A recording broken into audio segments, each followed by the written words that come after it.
유럽강을 살리려면 한강을 배워야 합니다. 세계 최고 권위의 도시 정상회의장이 순식간에 아수라장이 됐습니다. 영국, 프랑스, 독일 석학들이 한강의 비밀에 경악했습니다. 가장 경악스러운 사실, 서울 시민들은 자신들이 매일 목격하는 이 과학적 기적의 진정한 가치를 전혀 모른다는 것입니다. 그 충격적인 비밀 지금 바로 시작합니다. 유럽인들이 아시아에서 물 관리를 배워야 한다고요? 말도 안 됩니다. 우리가 수천 년간 쌓아온 경험을 무시하는 발언이군요. 제 목소리가 세계 도시계획 포럼 회의실에 울려 퍼졌습니다. 참석자들이 놀란 눈빛으로 저를 바라봤지만 저는 계속했습니다. 서울의 한강이 유럽의 센강, 템즈강, 라인강보다 뛰어나다니. 이건 명백한 오리엔탈리즘이자 서구, 문명에 대한 모욕입니다. 한국 대표는 침착하게 미소 지으며 대답했습니다. 뒤발 박사님, 모든 주장에는 증거가 필요합니다. 제 제안은 간단합니다. 직접 서울을 방문해 판단해 보시죠. 그리고 바로 다음 날, 저는 예상치 못한 이메일을 받았습니다. 뒤발 박사님, 다음 주 서울에서 열리는 도시하천관리 심포지엄에 유럽 대표로 참석해 주시길 요청드립니다. 유럽의 관점에서 한강 시스템에 대한 객관적 평가가 필요합니다. 이건 함정이었습니다. 그들은 유럽 최고의 환경 전문가인 제가 아시아의 방식에 감탄할 것이라 기대하고 있었죠. 하지만 그들은 소피 뒤발을 모르고 있었습니다. 그린피스 수자원 보존팀 리더이자 소르본 대학 환경공학 박사로서 저는 수세기에 걸친 유럽의 지식을 대표하고 있었습니다. 좋아요. 가겠습니다. 하지만 완전히 객관적인 평가를 내릴 겁니다. 저는 서늘한 어조로 답장을 보냈습니다. 생강이 넘쳐 파리 시내가 또다시 물에 잠겼던 바로 그날, 저는 아시아행 비행기 티켓을 예약했습니다. 샹젤리제 거리를 따라 흐르는 물줄기를 바라보며 결심했습니다. 저는 유럽의 자존심을 지키러 갈 것입니다. 그 순간만 해도 저는 이 여정이 제 인생을 완전히 뒤바꿔 놓을 것이라고는 전혀 몰랐습니다. 소피, 진짜 가는 거야? 그들은 당신을 설득하려 할 거야. 제임스의 목소리가 화상통화로 들려왔습니다. 걱정 마세요, 제임스. 내가 설득당할 것 같나요? 저는 웃으며 사무실 벽에 걸린 상패들을 바라봤습니다. 파리 시장이 직접 수여한 환경공로상, 생강 정화 프로젝트 주도 표창, 유럽 수자원 혁신상까지 15년간 그린피스에서 유럽의 강들을 지켜온 저였습니다. 한나는 어때? 저는 물었습니다. 여기 있어. 독일 라인강 전문가 한나가 화면에 나타났습니다. 그녀의 얼굴은 심각했습니다. 소피, 내가 찾은 자료가 있어. 서울의 홍수관리 시스템 데이터야. 솔직히 인상적이야. 인상적이라고? 저는 눈썹을 치켜 올렸습니다. 모든 데이터는 맥락에 따라 달라 보일 수 있어. 그들은 분명 유리한 것만 보여주고 있을 거야. 한나는 뭔가 더 말하려다 멈췄습니다. 제임스가 끼어들었습니다. 소피, 열린 마음을 유지해. 최근 템즈 방벽도 해수면 상승으로 한계에 도달했어. 아마 우리도 새로운 접근법이 필요할지 몰라. 새로운 접근법이라고? 제 목소리가 날카로워졌습니다. 생강, 템즈강, 라인강은 유럽 문명의 발상지야. 우리는 수천 년간 강과 함께 살아왔어. 어떻게 불과 수십 년 역사의 도시가 우리에게 교훈을 줄 수 있지? 침묵이 흘렀습니다. 제임스는 한숨을 쉬었고 한나는 화면 밖으로 시선을 돌렸습니다. 당신들까지? 저는 믿을 수 없다는 듯 물었습니다. 서울의 선전에 넘어간 거야? 아니, 소피. 우린 그저. 제임스가 말을 이어가지 못했습니다. 그 순간 저는 깨달았습니다. 이번 임무는 단순한 평가가 아니었습니다. 저는 흔들리기 시작한 유럽의 자존심을 지키러 가는 것이었습니다. 믿을 수 없게도 제 동료들조차 의심하기 시작했으니까요. 다음 날 아침, 저는 무거운 마음으로 짐을 쌌습니다. 유럽 강들의 미래가 제 어깨에 달려있다는 부담감이 엄습했습니다. 창문 너머로 보이는 생강은 여전히 불어나 있었고 범람 방지를 위한 임시 벽들이 급하게 세워져 있었습니다. 내가 돌아올 때쯤이면 우리는 더 나은 해결책을 찾을 거야. 저는 중얼거렸습니다. 하지만 그건 분명 유럽에서 나올 거야. 비행기가 인천공항에 착륙하기 직전 저는 태블릿으로 파리의 최신 뉴스를 확인했습니다. 헤드라인이 제 가슴을 조여왔습니다. 최악의 생강 홍수, 루브르 박물관, 긴급 대피 애증의 도시 파리가 또다시 물에 잠기고 있었습니다. 폰이 울렸습니다. 한나였어요. 그녀의 목소리는 평소보다 긴장되어 있었습니다. 소피, 상황이 심각해. 파리뿐 아니라 라인강도 범람 중이야. 베를린 일부가 물에 잠겼어. 심장이 빠르게 뛰었습니다. 얼마나 심각해? 우리가 설계한 시스템으로는 감당하기 힘든 수준이야. 템즈강도 마찬가지라고 제임스가 방금 알려줬어. 목이 메었습니다. 제가 파리를 떠난 바로 그 순간 유럽 전역이 위기에 처한 것이었습니다. 테이블 위에 놓인 서울 방문 일정표를 노려봤습니다. 첫째 날 한강통합관리센터, 둘째 날 한강공원 시스템 탐방, 셋째 날 홍수관리 시스템 현장 검증. 아시아의 접근법을 진지하게 검토해봐. 소피, 한나가 말했습니다. 우리는 정말 새로운 해결책이 필요해. 전화를 끊고 창밖을 바라봤습니다. 서울의 스카이라인 사이로 한강이 평화롭게 흐르고 있었습니다. 기후 변화로 인한 예측 불가능한 폭우는 이제 전 세계적 현상이었습니다. 그런데 왜 여기는 괜찮은 걸까요? 입국장을 빠져나오자 제 이름이 적힌 팻말을 든 젊은 여성이 보였습니다. 뒤발 박사님, 안녕하세요. 저는 이민지라고 합니다. 서울시 한강사업본부 소속입니다. 그녀는 완벽한 프랑스어로 인사했습니다. 놀랍게도 그녀는 제 모교인 소르본 대학에서 공부했다고 했습니다. 이상하게도 친근감이 느껴졌습니다. 차에 오르면서 휴대폰을 확인했습니다. 제임스가 보낸 메시지였습니다. 템즈 방벽 작동 실패. 런던 일부 침수. 해결책이 필요해, 소피.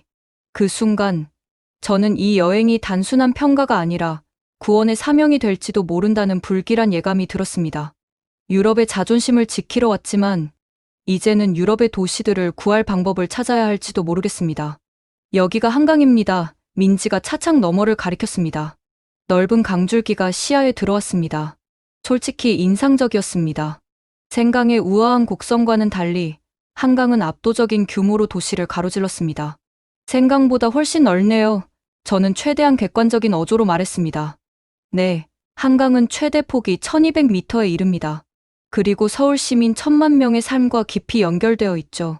저는 속으로 비웃었습니다. 모든 강은 도시 주민과 연결되어 있어. 그게 뭐 특별한 일이라고? 호텔에 도착해 창문을 열자 한강의 전경이 펼쳐졌습니다. 평일 오후인데도 강변은 사람들로 북적였습니다. 자전거를 타는 사람들, 조깅하는 사람들, 피크닉을 즐기는 가족들. 생강변의 고급스러운 카페들과는 사뭇 다른 광경이었습니다. 제 휴대폰이 울렸습니다. 제임스였어요. 소피, 상황이 악화되고 있어. 파리 시장이 비상회의를 소집했어. 그들은 우리의 홍수관리 시스템이 실패했다고 말하고 있어. 숨이 멎는 것 같았습니다. 저는 파리에 있어야 했습니다. 제가 설계한 시스템이 위기에 처했는데 저는 다른 나라에서 견학을 하고 있었으니까요. 제임스, 내가 지금 돌아가야 할까? 아니, 소피. 지금은 이미 늦었어. 오히려 그곳에서 우리가 쓸 수 있는 해결책을 찾아와. 우리는 정말로 도움이 필요해. 전화를 끊고 창밖을 바라봤습니다. 한강은 평화롭게 흐르고 있었습니다. 어제 서울에도 큰 비가 내렸다고 들었는데 흔적조차 찾아볼 수 없었습니다. 민지에게서 문자가 왔습니다. 내일 아침 9시에 로비에서 뵙겠습니다. 한강통합관리센터부터 방문할 예정입니다. 질문 목록 준비해 오세요. 우리는 모든 것에 답할 준비가 되어 있습니다. 그녀의 자신감 넘치는 태도가 짜증나면서도 동시에 호기심이 생겼습니다. 그들은 무엇을 그렇게 자랑스러워하는 걸까요? 적어도 이제 저는 진심으로 알고 싶었습니다. 파리, 런던, 베를린이 물에 잠기고 있는 지금 그들의 비결이 정말로 궁금했으니까요. 노트북을 열어 질문 목록을 작성하기 시작했습니다. 이번에는 단순히 비판하러 온 것이 아니었습니다. 제 도시를 구할 방법을 찾으러 온 것이었습니다. 이것이 한강통합관리센터입니다. 민지가 현대적인 건물 앞에서 말했습니다. 내부로 들어서자 벽면 크기의 대형 디스플레이가 눈에 들어왔습니다. 한강 전체가 실시간으로 모니터링되고 있었고 다양한 색상으로 수위, 수질, 이용 패턴까지 표시되어 있었습니다. 인상적이네요. 저는 솔직하게 말했습니다. 하지만 파리도 생강 모니터링 시스템이 있어요. 차이점이 뭔가요? 센터장인 김 박사가 미소를 지었습니다. 가장 큰 차이는 철학입니다. 우리는 강을 통제하려 하지 않아요. 통제하지 않는다고요? 저는 의아했습니다. 그럼 홍수는 어떻게 막나요? 우리는 홍수를 막지 않습니다. 관리합니다. 그는 버튼을 눌러 화면을 전환했습니다.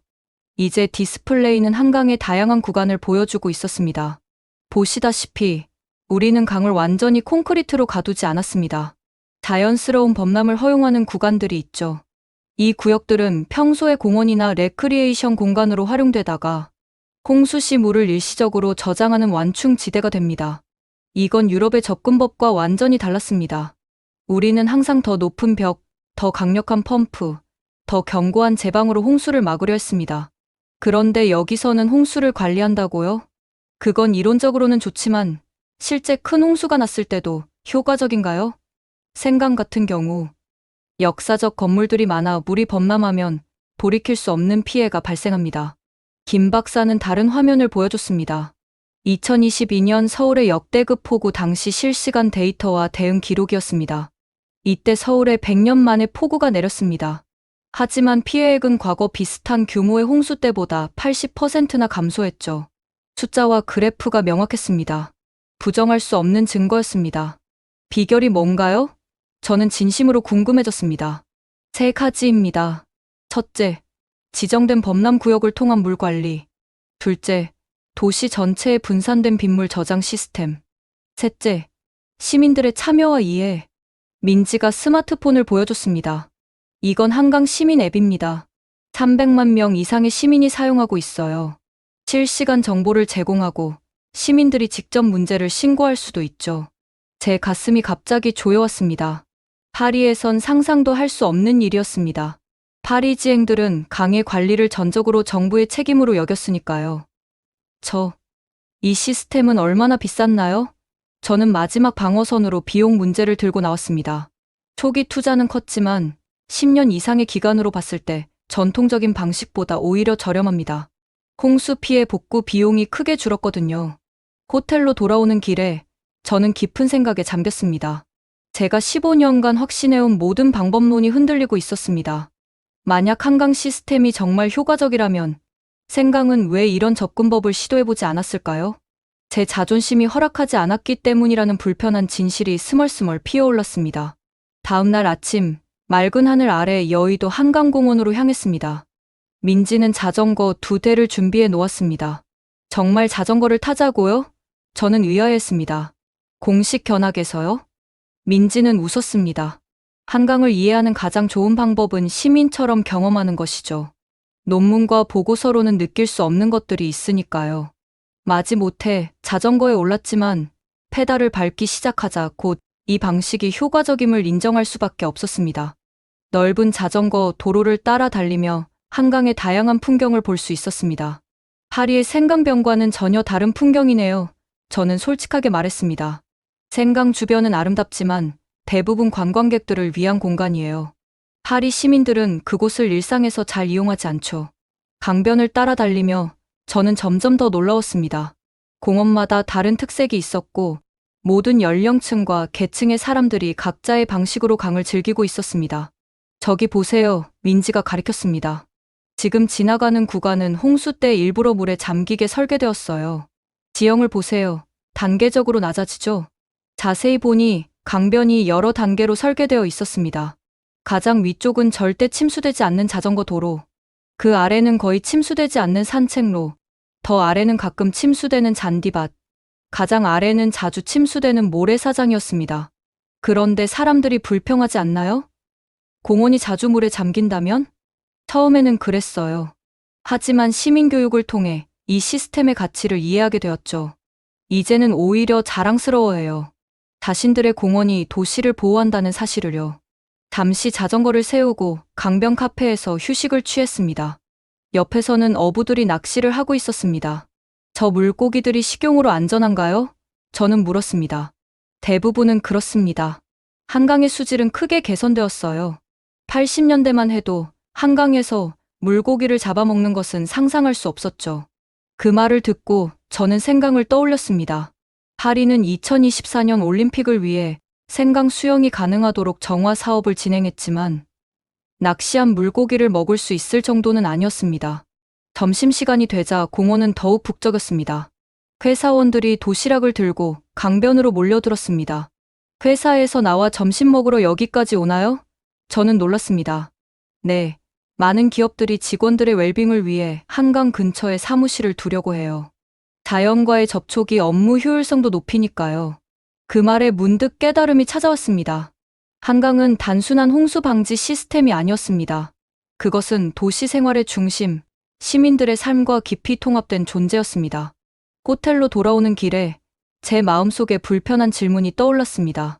생강이 파리 시민들의 삶에 얼마나 의미가 있을까? 그들에게 생강은 단지 보는 대상일 뿐인가?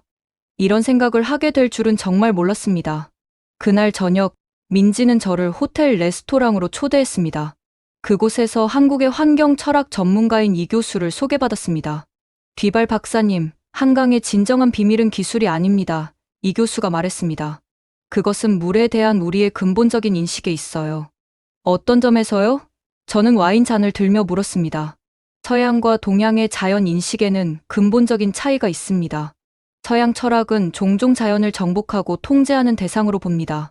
반면 동양 철학, 특히 한국의 전통적 사고방식은 자연과의 조화를 추구합니다.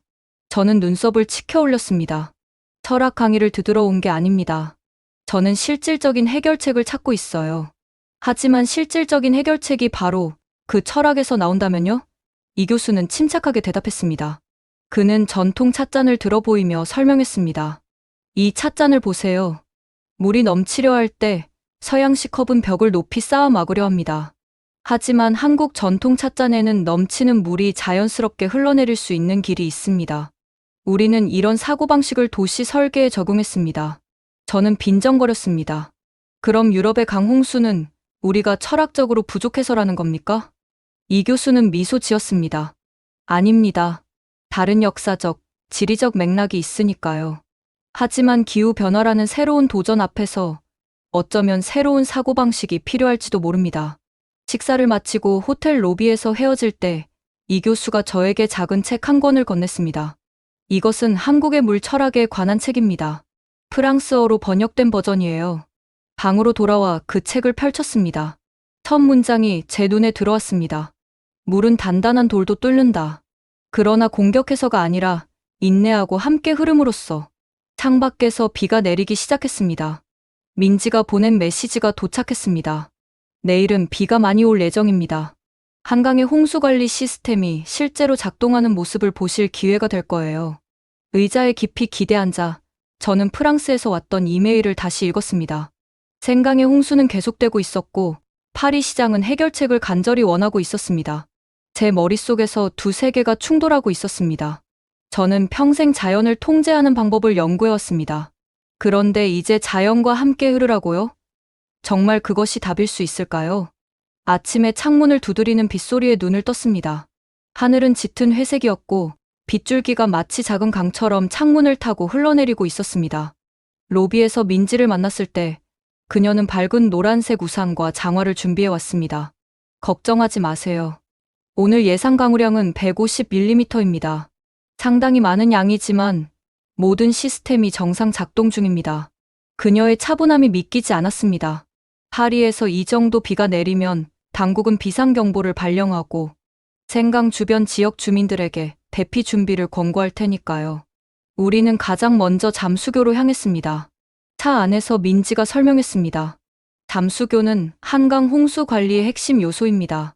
이름 자체가 잠기는 다리라는 뜻이에요. 뭐라고요? 일부러 다리를 물에 잠기게 한다고요? 저는 코웃음 쳤습니다. 네, 정확합니다. 두 층으로 된 다리인데 홍수 때는 하층부가 의도적으로 물에 잠기도록 설계되었습니다. 잠수교에 도착했을 때 정말로 다리의 아래층은 물에 잠겨 있었습니다. 불어난 한강이 다리 위로 넘실거리고 있었지만 상황은 놀랍도록 통제되어 있었습니다. 공무원들은 차분하게 상황을 모니터링하고 있었고 위층은 여전히 차량이 통행하고 있었습니다. 파리에서는 이런 상황이 재난으로 여겨질 텐데 저는 정직하게 고백했습니다. 여기서는 예정된 일입니다. 민지가 웃으며 답했습니다. 물을 막는 것이 아니라 관리하기 위한 설계니까요. 다음으로 우리는 한강 홍수 통제센터로 향했습니다. 그곳에서는 지난번보다 훨씬 활발한 활동이 벌어지고 있었습니다. 직원들은 실시간 데이터를 모니터링하고 있었지만 놀랍게도 긴장감은 없었습니다. 현재 수위는 평소보다 2.8m 높지만 모두 예상 범위 내입니다. 센터장이 설명했습니다. 주요 수문들은 자동으로 조절되고 있으며 지정된 범람 구역들이 물을 임시 저장하고 있습니다.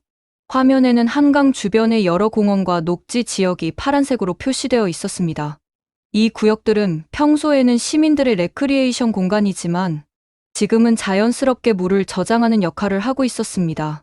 센터를 나와 우리는 비가 약간 잦아든 틈을 타 반포대교 근처로 이동했습니다. 그곳에서 불어난 한강이 지정된 범람 구역으로 흘러들어가는 모습을 직접 볼 수 있었습니다. 평소에는 저곳이 축구장이에요. 민지가 설명했습니다. 하지만 지금은 임시 저수지 역할을 하고 있죠. 그때 저는 놀라운 광경을 목격했습니다. 비가 잠시 그치자 비옷을 입은 시민들이 하나둘씩 범람 구역 가장자리로 나오기 시작했습니다. 그들은 물에 잠긴 풍경을 사진 찍고 아이들에게 홍수 관리 시스템을 설명하고 있었습니다. 이건 마치 교육적 경험처럼 보이네요. 저는 놀라움을 감추지 못했습니다. 맞아요. 서울 시민들에게 홍수는 두려운 재난이 아니라 자연의 일부로 받아들여집니다. 그들은 어려서부터 강과 함께 사는 법을 배우죠. 그 순간 제 휴대폰이 울렸습니다. 파리에서 온 뉴스 알림이었습니다. 생강 홍수 최악 상황, 루브르 지하수장고, 물에 잠길 위기 첨부된 사진에는 생강 주변의 혼란스러운 상황이 담겨 있었습니다. 제 방을 넘어선 물, 침수된 도로, 공포에 질린 시민들. 민지는 제 표정 변화를 알아챘습니다. 괜찮으세요? 아니요. 저는 솔직하게 대답했습니다. 파리가 물에 잠기고 있어요. 그리고 저는 이제야 이해할 것 같아요. 우리가 얼마나 잘못된 접근법을 가지고 있었는지. 그날 밤, 호텔 방에서 저는 파리로 긴 이메일을 작성했습니다. 지금까지 본 모든 것, 배운 모든 것을 가능한 한 상세히 설명했습니다. 마지막 문장을 타이핑하며 제 눈에서 눈물이 흘렀습니다. 우리는 물과 싸우는 것을 멈추고 함께 흐르는 법을 배워야 합니다. 다음 날 아침, 폭우는 거짓말처럼 멈추고 화창한 날씨가 찾아왔습니다. 하늘은 맑았지만 한강은 여전히 불어나 있었습니다. 오늘은 선유도 공원을 방문할 예정입니다.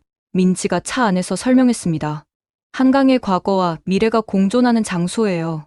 선유도에 도착하자 작은 다리를 건너 섬으로 들어갔습니다. 그곳에서 보이는 광경은 정말 예상치 못한 것이었습니다. 오래된 산업시설들이 그대로 남아있지만 완전히 다른 목적으로 활용되고 있었습니다. 이곳은 1978년부터 2000년까지 서울의 주요 정수장이었습니다. 민지가 설명했습니다. 시설이 노후화되자 많은 사람들이 철거를 요구했죠. 하지만 서울시는 다른 선택을 했습니다. 과거 정수장의 거대한 콘크리트 여과지가 이제는 아름다운 수생식물 정원으로 변신해 있었습니다. 물탱크는 전망대로, 파이프는 산책로로 재탄생했습니다. 파리에서는 이런 오래된 산업 시설들을 대부분 철거하고 새로운 건물을 짓습니다. 저는 말했습니다. 역사적 가치가 있는 것만 보존하죠. 여기서는 과거를 지우는 대신 변형시키는 접근법을 선택했어요. 무언가를 파괴하고 새로 시작하는 대신 자연이 그것을 천천히 변화시키도록 허용하는 거죠. 그 말에 깊은 생각이 떠올랐습니다. 이건 단순한 공원 설계의 문제가 아니었습니다. 그것은 더 근본적인 철학적 차이를 반영하고 있었습니다. 서양의 이분법적 사고방식, 자연과 인간, 과거와 현재, 보존과 발전을 분리하는 경향. 과는 달리 이곳은 모든 것이 함께 공존하고 있었습니다. 어제 물에 잠겼던 공원들은 어떻게 됐나요? 저는 문득 궁금해졌습니다. 이미 정상으로 돌아왔어요. 물이 빠지면 청소팀이 즉시 출동합니다. 이건 잘 확립된 절차예요. 민지는 한 사진을 보여줬습니다. 2020년 홍수 때 물에 잠겼던 선유도의 모습이었습니다. 흥미로운 것은 홍수 후에 생태계가 오히려 더 풍부해졌다는 점이에요. 물이 새로운 영양분을 가져왔고 식물들은 더 건강하게 자랐습니다. 저는 잠시 상상했습니다.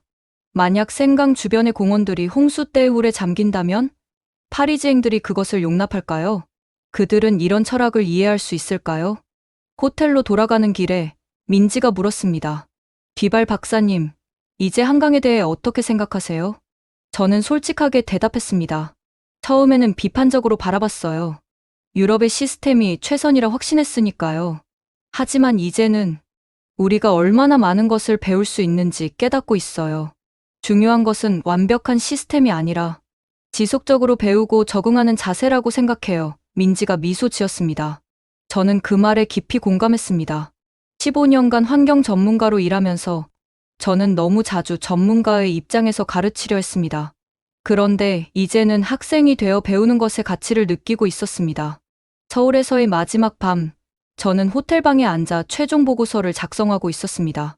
화면에는 한강 시스템 평가 유럽 관점에서의 분석이라는 제목이 떠 있었지만 어떤 말로 시작해야 할지 망설여졌습니다. 제 휴대폰이 울렸습니다. 제임스였어요. 소피, 어떻게 됐어? 보고서는 작성 중이야? 응. 하지만 쉽지 않아. 무슨 뜻이야? 깊은 숨을 들이쉬었습니다. 제임스, 내가 틀렸어. 서울의 시스템은 정말 인상적이야. 우리가 유럽에서 해온 방식과는 완전히 다른 접근법이지만 효과적이야. 전화 너머로 침묵이 흘렀습니다. 그리고 제임스가 놀랍게도 웃음을 터뜨렸습니다. 당연하지. 소피 뒤발이 다른 사람의 아이디어를 인정하다니. 이건 역사적인 순간이야. 농담하지 마. 저는 웃으며 항의했습니다. 진지하게. 이건 단순한 기술의 문제가 아니야. 자연과 도시의 관계에 대한 철학적 접근 방식의 차이야. 그들은 통제가 아닌 적응, 분리가 아닌 통합, 그리고 무엇보다 오만함이 아닌 겸손함의 철학을 가지고 있어. 그래서 우리는 어떻게 해야 하지? 파리를 완전히 재건설할 수는 없잖아. 물론 그렇지. 하지만 점진적인 변화는 가능해. 더 중요한 건 사고방식의 전환이야. 통화를 마치고 다시 보고서 작성에 몰두했습니다. 이번에는 망설임 없이 키보드를 두드렸습니다. 한강 시스템은 단순한 기술적 혁신이 아닙니다. 그것은 강과 도시, 인간의 관계에 대한 근본적인 패러다임의 전환입니다. 작성을 마치고 보고서를 보내는 순간 깊은 해방감이 느껴졌습니다. 처음으로 저는 전문가라는 방어적 위치에서 벗어나 진정한 학습자가 되었습니다. 민지에게서 문자가 왔습니다. 마지막 저녁 식사를 함께 할까요? 한강변 레스토랑에서요. 좋아요. 저는 답장했습니다. 그리고 고마워요, 민지 씨. 당신이 아니었다면 저는 아마 계속 눈을 감고 있었을 거예요. 거울을 바라보며 저는 서울에 도착했을 때의 그 오만한 프랑스. 환경 전문가가 더 이상 존재하지 않음을 깨달았습니다. 그녀의 자리에는 더 겸손하고, 더 열린, 그리고 아마도 더 지혜로운 사람이 서 있었습니다. 한강변 레스토랑의 창가 자리에 앉아 저는 서울의 밤 풍경을 감상했습니다. 강물 위로 도시의 불빛이 반사되어 마치 두 개의 서울이 서로를 비추는 것 같았습니다. 비발 박사님, 여행은 어떠셨나요? 민지가 와인 잔을 들며 물었습니다. 제 인생을 바꿔놓았어요. 저는 솔직하게 대답했습니다. 일주일 전, 저는 아시아에서 배울 것이 있을 거라고 상상도 못했어요. 그런데 이제는 민지가 미소 지으며 물었습니다. 이제는 제가 얼마나 많은 것을 모르고 있었는지 깨달았어요. 저는 환경 전문가로서 항상 답을 가지고 있다고 생각했죠. 하지만 진정한 지혜는 때로 자신이 모른다는 것을 인정하는 데서 시작된다는 걸 배웠습니다. 그것이 바로 문화 교류의 아름다움이죠. 민지가 말했습니다. 우리는 서로에게서 배울 수 있어요. 저는 문득 궁금해졌습니다. 민지 씨는 파리에서 공부하셨잖아요. 그때 어떤 경험을 하셨나요? 민지는 잠시 생각에 잠겼습니다. 파리의 아름다움, 역사, 예술에 매료되었죠. 하지만 때로는 유럽 사람들이 자신들의 방식만이 옳다고 생각하는 것 같았어요. 아시아인으로서 제 관점은 종종 이해할 수 없는 것으로 여겨졌죠. 그녀의 말에 부끄러움이 밀려왔습니다. 제가 정확히 그런 태도를 가지고 있었으니까요. 정말 죄송해요. 저는 진심으로 말했습니다. 괜찮아요. 민지가 웃었습니다. 중요한 건 지금 당신이 다르게 보고 있다는 거예요. 창밖으로 한강의 야경이 더욱 선명하게 빛났습니다. 강변을 따라 사람들이 여전히 활동하고 있었습니다. 이게 바로 한강의 진정한 가치입니다. 민지가 창밖을 가리켰습니다. 기술적 시스템이 아니라 강이 사람들의 삶의 일부가 되었다는 점이에요. 그 말이 저에게 깊은 울림을 주었습니다. 생강도 파리의 상징이지만 시민들의 일상적인 삶과는 분리되어 있었습니다. 그것은 구경하는 대상이지 함께 사는 공간이 아니었습니다. 파리로 돌아가면 무엇을 할 계획이세요? 민지가 물었습니다. 모든 것을 바꾸려고 해요. 저는 웃으며 말했습니다. 물론 쉽지 않겠죠. 하지만 작은 파일럿 프로젝트부터 시작할 수 있을 것 같아요. 생강 일부 구간에 한강식 접근법을 적용해 보는 거죠. 파리지행들이 받아들일까요? 처음에는 저항이 있겠죠. 하지만 홍수가 계속된다면 그들도 변화의 필요성을 이해하게 될 거예요. 디저트를 먹으며 저는 마지막 질문을 던졌습니다. 한강의 성공 비결은 무엇이라고 생각하세요? 기술, 정책, 아니면 다른 무엇인가요? 민지는 잠시 생각한 후 대답했습니다. 겸손함이라고 생각해요. 자연을 통제할 수 있다는 인간의 오만함을 버리고 대신 자연의 흐름에 귀 기울이는 겸손함이요. 그 밤, 호텔 방으로 돌아와 창밖의 한강을 마지막으로 바라보며 저는 깨달았습니다. 제가 서울에서 배운 것은 단순한 홍수관리 기술이 아니었습니다. 그것은 겸손함이라는 어쩌면 가장 소중한 인간의 덕목이었습니다. 파리 샤를 드골 공항에 도착했을 때 비가 내리고 있었습니다. 택시를 타고 시내로 향하는 길, 창밖으로 보이는 생강은 여전히 불어나 있었고 강변도로 일부는 통제되어 있었습니다. 홍수 상황이 계속되고 있나요? 저는 택시 기사에게 물었습니다. 네, 일주일째예요. 당국은 해결책을 찾지 못하고 있어요. 사무실에 도착하자 제임스와 한나가 이미 기다리고 있었습니다. 소피, 돌아온 걸 환영해. 제임스가 반갑게 인사했습니다. 보고서를 읽었어. 정말 혁명적이야. 솔직히 말하자면 처음에는 믿기 힘들었어. 한나가 덧붙였습니다. 소피 뒤발이 아시아의 방식을 칭찬한다니. 나도 믿기 힘들어. 저는 웃으며 가방에서 자료들을 꺼냈습니다. 하지만 이건 동양 대 서양의 문제가 아니야. 우리가 자연과 어떤 관계를 맺을 것인가의 문제지. 저는 서울에서 찍은 사진들, 수집한 데이터, 그리고 간단한 설계도까지 테이블 위에 펼쳤습니다. 이것은 생강 동쪽 구간을 위한 파일럿 프로젝트 제안서야. 한강식 접근법을 적용해 볼 수 있는 완벽한 장소지. 제임스와 한나는 자료를 자세히 살펴보았습니다. 그들의 눈에서 점점 흥미와 희망의 빛이 커져갔습니다. 이거 실현 가능해 보여. 제임스가 말했습니다. 라인강에도 적용할 수 있을 것 같아. 한나가 덧붙였습니다. 그날 오후 우리는 파리 시장과 긴급 회의를 가졌습니다. 처음에 그녀는 회의적이었지만 서울의 데이터와 사진을 본 후 태도가 바뀌었습니다. 얼마나 빨리 시작할 수 있나요? 그녀가 물었습니다. 즉시요. 저는 자신감 있게 대답했습니다. 그리고 한 가지 제안이 있습니다. 서울의 전문가들을 초청해서 직접 자문을 받는 건 어떨까요? 시장은 고개를 끄덕였습니다. 좋은 생각이에요. 파리는 항상 세계 최고를 추구해왔어요. 심지어 그것이 아시아에서 온다 해도 말이죠. 회의가 끝나고 생강변을 따라 걸으며 저는 이제 다른 눈으로 강을 바라봤습니다. 단순히 파리의 아름다운 배경이 아니라 살아있는 존재로서의 생강을 보았습니다. 잠재력으로 가득 찬 도시와 시민들과 더 깊이 연결될 수 있는 존재로 말이죠. 제 휴대폰이 울렸습니다. 민지에게서 온 메시지였습니다. 귀발 박사님, 무사히 도착하셨나요? 좋은 소식이 있어요. 서울시가 유럽 도시들과의 강관리 협력 프로그램을 승인했습니다. 곧 파리에서 뵙겠네요. 미소를 지으며 답장을 보냈습니다. 네, 잘 도착했어요. 정말 기쁜 소식이네요. 파리에서 벨라를 기대하고 있을게요. 1년 후 생강 동쪽 구간의 생강생태 회랑이라는 이름의 새로운 프로젝트가 완성되었습니다. 높은 콘크리트 제방 대신 다양한 수위에 적응할 수 있는 단계적 공간이 조성되었고 시민들이 강과 직접 소통할 수 있는 접근로가 만들어졌습니다. 개장식에는 서울에서 온 민지와 김 박사도 참석했습니다.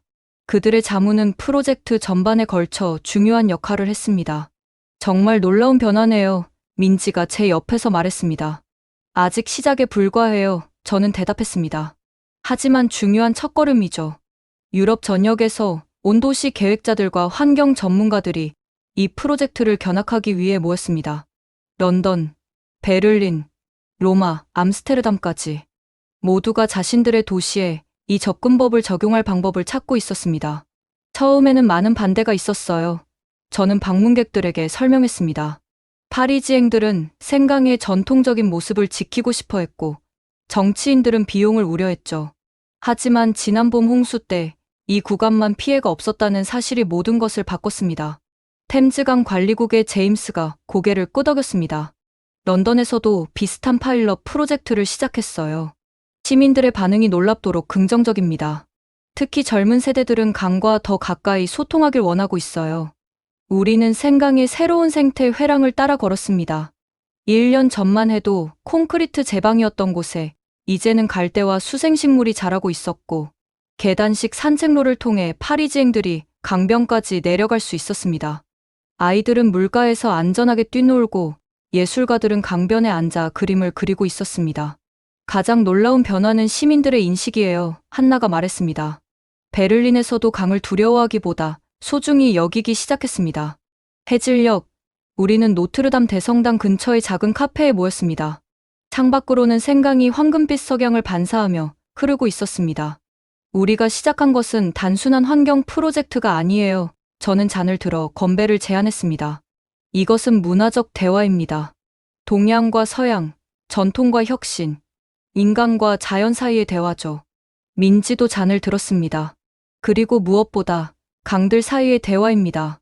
한강, 생강, 템즈강, 라인강. 그들은 같은 언어로 말하고 있어요. 우리가 귀 기울이기만 한다면 말이죠. 다음 날 아침, 저는 일찍 일어나 생강변을 따라 조깅을 했습니다. 한 해 전까지만 해도 이런 아침 활동은 제 일상이 아니었지만 지금은 제 삶에서 빼놓을 수 없는 부분이 되었습니다. 강변 벤치에 앉아 휴식을 취하고 있을 때 제 휴대폰에 뉴스 알림이 떴습니다. 유럽연합 강의 권리 법안 초안 발표.